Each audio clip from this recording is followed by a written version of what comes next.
Et tout de suite, c'est notre compile de l'actu. Et oui, ils ont fait la une de l'actu, car ils ont un smartphone. Et oui, on a un smartphone, on peut se retrouver à la une de l'actu. On vous dit tout de suite. La compile de l'actu sur Skyrock. On va commencer avec une histoire hallucinante. Une histoire qui s'était déroulée à Thionville. On en avait parlé dans le morning. À Thionville, en Moselle. Raconte-nous tout, Rémi, dis-nous tout. Numéro 3. Ouais, une femme s'est auto-envoyé des menaces de mort et elle a accusé son ex. Oui. Elle a utilisé une application pour smartphone qui permet en fait de s'adresser des SMS mais avec un autre numéro que le vôtre. Alors du coup, elle s'est envoyée sur son propre téléphone des messages violents, des menaces de mort, voilà. Signé donc de ce pauvre monsieur qui était son ex.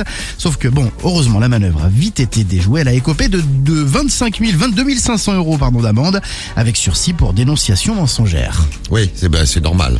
Bah oui, c'est mérité.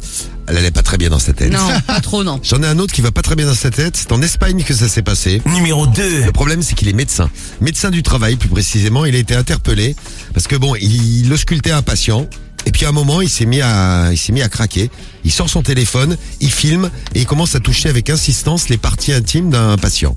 Ce docteur de 61 ans a donc attrapé le paquet du patient en enclenchant la fonction caméra de son smartphone.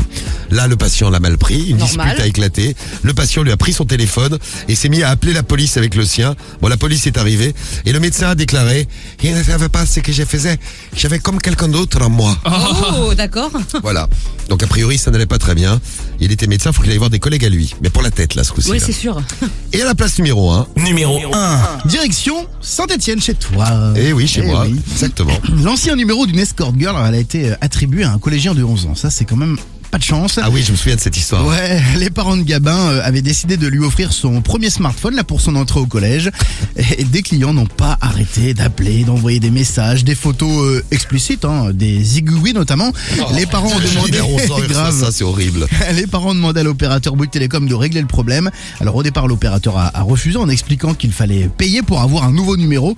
Et puis après l'apparition de l'histoire dans la presse, le ton a un petit peu changé. L'opérateur a finalement réattribué un nouveau numéro. Bah et oui. en plus de ça, a fait un super geste commercial. Eh bien, c'est super gentil. T'imagines, tu reçois un coup de fil, t'as 11 ans, c'est Patrick. Ah. Oui, bonjour.